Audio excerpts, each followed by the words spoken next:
Hello అండి, అందరికీ good morning, నమస్తే. ఈరోజు ఆంధ్రజ్యోతిలో వచ్చిన ముఖ్యమైన అంశాలని ఒక 10 నిమిషాల పాటు చూసుకుందామండి. సో వీడియో చివరి వరకు చూడడానికి ఖచ్చితంగా ట్రై చేయండి అండ్ లైక్ చేసి సబ్స్క్రైబ్ చేసుకోండి. సో మీలో ఎంతమందికి ఆంధ్రజ్యోతి పేపర్ అంటే ఇష్టమో వాళ్ళందరూ ఖచ్చితంగా లైక్ చేసి సబ్స్క్రైబ్ చేసుకోండి. సో ఈరోజు ఇంకా ఆంధ్రజ్యోతిలో మెయిన్ తీసుకుంటే ఎవరెస్ట్ ఎత్తుకు రక్షణ బంధం, భారత్ ఫ్రాన్స్ మధ్య కీలక ఒప్పందాలని చెప్పేసి ఒక ఇది రాశారంట. అయితే దానికంటే ముందు సుప్రీంకోర్టులో శ్రీలక్ష్మి గారికి ఎదురు దెబ్బ తగిలిందండి. ఓఎంసీ కేసులో ట్రయల్ కోర్టులో తేల్చుకోవాలన్న అత్యున్నత న్యాయస్థానం గతంలో మరో పిటిషన్ అనుకుని స్టే ఇచ్చామన్న కోర్టు ఇన్ని రోజులు స్టేని ఎంజాయ్ చేశారు కదా అంటూ వ్యాఖ్య చేశారనమాట. సో అంత పొరపాటున ఎలా ఇస్తారో ఇంకా వాళ్ళకే తెలియాలి. సో నిర్దోషిగా ప్రకటించాలన్న పిటిషన్ని డిస్మిస్ చేశారు. శ్రీలక్ష్మి మరిది అక్రమాస్తులు కూడబెట్టారు, గనుల కేటాయింపులో లంచం అడిగారు, విచారణలో అక్రమాలన్నీ బయటపడతాయి, సుప్రీంకోర్టులో దర్యాప్తు సంస్థ వాదనలు అంటండి.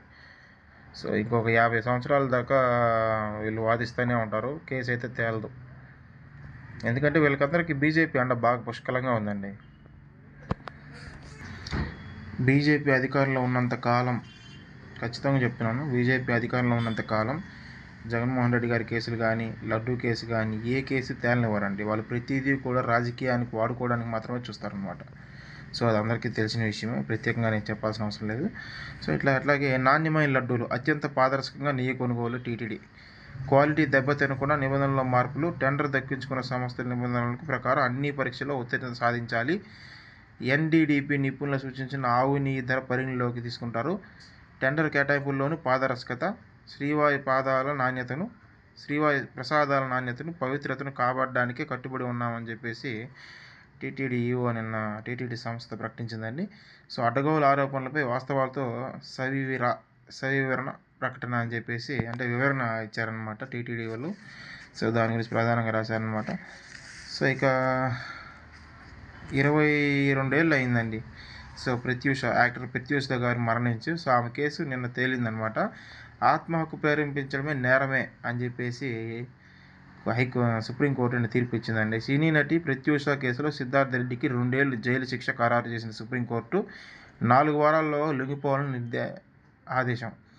సో హైకోర్టు తీర్పును సమర్థించిన సుప్రీంకోర్టు అత్యాచారం జరిగినట్లు సాక్ష్యాలు లేవు అని చెప్పేసి అన్నారంట. సో దీంట్లో పూర్తిగా యాక్చువల్గా అత్యాచారం జరిగి మర్డర్ జరిగిందనేది ఆరోపణ. సో వీళ్ళు ఏం చేశారంటే కేసును తారుమారు చేసి కొన్ని సాక్ష్యాధారాలను కప్పుపుచ్చారనమాట. సో అది వీళ్ళు రాశారు. చిట్టి తల్లిని చిదిమేశాడు, గంజాయి మత్తులో ఓ మానవ మృగం ఘాతుకం, 7 ఏళ్ల బాలికను హింసించి అత్యాచారం చేశాడు, మృతదేహాన్ని నీళ్ళ డ్రమ్ములో చుట్టిపెట్టి మత్తులోకి నిందితుడు. సో నిందితుడిని అప్పగించాలంటే స్థానికుల ఆందోళన, మదనపిల్ల తీవ్ర ఉద్రిక్తత, కఠినంగా శిక్షిస్తామని మంత్రి లోకేష్, అనిత హామీ అంట. సో అయితే ఇంకో విషయం ఏంటంటే ఈ అబ్బాయి ఈరోజు చనిపోయాడంటండి. నిన్న పోలీసులు అరెస్ట్ చేశారు కదా. సో ఆయన నిన్న నైట్ చెరువులో దూకి ఆత్మహత్య చేసుకున్నారని చెప్పేసి వార్తలు వస్తున్నాయి. సో అది ఆత్మహత్య కాదు, ఎన్కౌంటర్ అని బహిరంగంగానే అందరికి తెలుసు. బట్ ఇంకా కోర్టులో కొంచెం ఇబ్బంది అవుతుంది కాబట్టి వీళ్ళు ఆత్మహత్యగా చిత్రీకరించారన్నమాట. సో ఎవరెస్ట్ ఎత్తుకు రక్షణ బంధం, భారత్ ఫ్రాన్స్ మధ్య కీలక ఒప్పందాలు. ఎవరెస్ట్ ఎత్తుకు చేరగలిగేలా ఎయిర్బస్ H-125 హెలికాప్టర్లు, హ్యామర్ క్షిపణుల ఉమ్మడి తయారీ. కర్ణాటకలోని వేమగల్లో టాటా ఎయిర్ బేస్ యూనిట్ ప్రారంభించిన ప్రధాని మోదీ, ఫ్రాన్స్ అధ్యక్షుడు మెక్రాన్ అంటండి. సో సాంకేతికతలు ఆవిష్కరణల భాగంగా కోసం ఇండియా ఫ్రాన్స్ సృజనాత్మక సంవత్సరం 2026 రక్షణ, ఖనిజాలు, అత్యాధునిక సాంకేతికత, ఆరోగ్య రంగాల్లో పరస్పర సహకారం కోసం 21 ఒప్పందాలంట. సో ముంబైలోని లోక్స్ భవన్లో మోదీ మెక్రాన్ భేటీ. ఫ్రాన్స్ నైపుణ్యానికి తోడుగా భారత సామర్థ్యాలు మోదీ. సో రక్షణ సహకారం మరింత విస్తృతం చేస్తాం మెక్రాను. 3 రోజుల పాటు భారత పర్యటనలో ఫ్రాన్స్ అధ్యక్షుడు అంటండి. సో అది చూసాం. ఇక మండలిలో వైసీపీ రచ్చ, హెరిటేజ్పై చర్చకు పట్టు, గంటల తరబడి నినాదాలు. చైర్మన్ పోడియంను చుట్టుముట్టిన ప్రతిపక్ష సభ్యులు సంబంధం లేని అంశాన్ని ప్రస్తావిస్తారని చెప్పేసి మంత్రులు ఆగ్రహం వ్యక్తం చేశారంట. సో పలుమార్లు సభను వాయిదా వేయడం జరిగింది చైర్మన్ గారు. హిందూ దేవుళ్ళ భక్తులపై జగన్ పగబట్టారన్న అచ్చెన్నాయుడు అన్నారంట. కల్తీలాంటి పాపాన్ని దారి మళ్లించేందుకే కొలుసు ఆధారాలే నిరాధ ఆరోపణలు చేస్తున్నారని వైసీపీకి గట్టి కౌంటర్ ఇచ్చారనమాట. సో ఇంకా అట్లా చూసుకుంటే యాక్చువల్లీ వీళ్ళు కావాలని టాపిక్ డైవర్ట్ చేయడానికి, ఈ లడ్డు విషయాన్ని టాపిక్ డైవర్ట్ చేయడానికి ఏదో గొడవ చేస్తూనే ఉన్నారండి. సో అట్లాగే మార్కులో తేడా వస్తే టీచర్లకు జరిమానా, 1500 రూపాయల నుంచి 4000 వరకు ఫైన్. 10th మూల్యాంకనంలో సంస్కరణలు, పొరపాట్లు నివారణకు విద్యాశాఖ పరిష్కారం. కౌంటింగ్లో 2 అంచెల విధానం, మాన్యువల్, డిజిటల్గా మార్కులు లెక్కింపు, ఒక్కో పేపర్ కనీసం 12 నిమిషాలు దిద్దాలి. అన్ని మూల్యాంకనం కేంద్రాల్లో సీసీ కెమెరాలంట. సో ఈ పేపర్ కరెక్షన్ ఉంది కదండి. సో వాళ్ళు ఏం చేస్తున్నారంటే ఒక్కో పేపర్ని 5 నిమిషాలు కూడా కరెక్షన్ చేసి వదిలేస్తున్నారంట. సో ఇంకా పోయి అది కుదరదు, కరెక్ట్గా చేయాలి. ఒక్క మార్క్ తేడా వచ్చినా కూడా 500 రూపాయల నుంచి 4000 రూపాయలు ఫైన్ వేస్తామని చెప్పేసి కరెక్షన్ చేసి టీచర్లకి గవర్నమెంట్ ఒక ఆదేశం జారీ చేసిందన్నమాట. సో ఇక యుద్ధ నౌకలు సిద్ధం. నేడు Visakha international fleet review. Bharat నుంచి 70కి పైగా నౌకలు జలాంతర్గంలో. 20 దేశాల నుంచి మరికొన్ని నౌకలు. ప్రత్యేక ఆకర్షణగా ఐఎన్ఎస్ విక్రాంత్, ఐఎన్ఎస్ సుమేధ నుంచి రాష్ట్రపతి సమీక్ష. ఆకట్టుకున్న నౌకాదళ రిహార్సల్స్.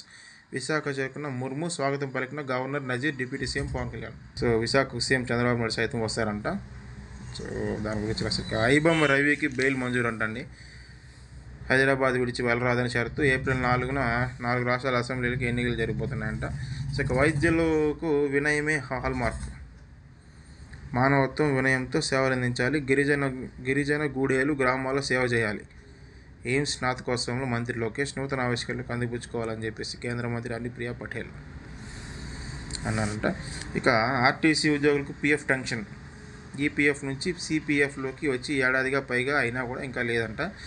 సో నేటికి పీఎఫ్ సొమ్ము జమ చేయని కమిషనరేట్ ఆఫీసు. ఆర్టీసీ నుంచి అన్ని లేఖలు రాసిన స్పందన శూన్యం. రాష్ట్ర వ్యాప్తంగా 3000 మంది ఉద్యోగుల కష్టాలు. వారికి జమ కావాల్సిన సొమ్ము 175 కోట్లంట. ఏడాదికి పైగా వడ్డీ కోల్పోతామన్న ఆందోళన. సో ఒక సినీ నటి ప్రత్యూష గారి కేసు గురించి రాశారండి. ఆత్మహత్యకు ప్రేరేపించడం నేరమే. సినీ నటి ప్రత్యూష కేసులో సిద్ధార్థ రెడ్డికి 2 ఏళ్ల జైలు శిక్ష ఖరారు చేసిన సుప్రీంకోర్టు 4 వారాల్లోగా లొంగిపోవాలని ఆదేశం. సో ఇంకా ఆవిడ తల్లి దీని మీద స్పందించారండి. మాకు న్యాయం జరగలేదు, 24 ఏళ్ళుగా నాది ఒంటరి పోరాటం, న్యాయం జరిగే వరకు పోరాడుతూనే ఉంటానని చెప్పేసి ప్రత్యూష గారి తల్లి నిన్న ఒక స్టేట్మెంట్ ఇచ్చారండి. సో చూసుకుంటే ఇక గంజాయితో తండాయి పాలు. హైదరాబాద్లో గ్లాసు 150 రూపాయలు చొప్పున విక్రయం. ఒక్కో చాక్లెట్ 5 గ్రాముల గంజాయి గుట్టుగా విక్రయిస్తున్న యూపీ వ్యక్తి అరెస్ట్ అంటండి.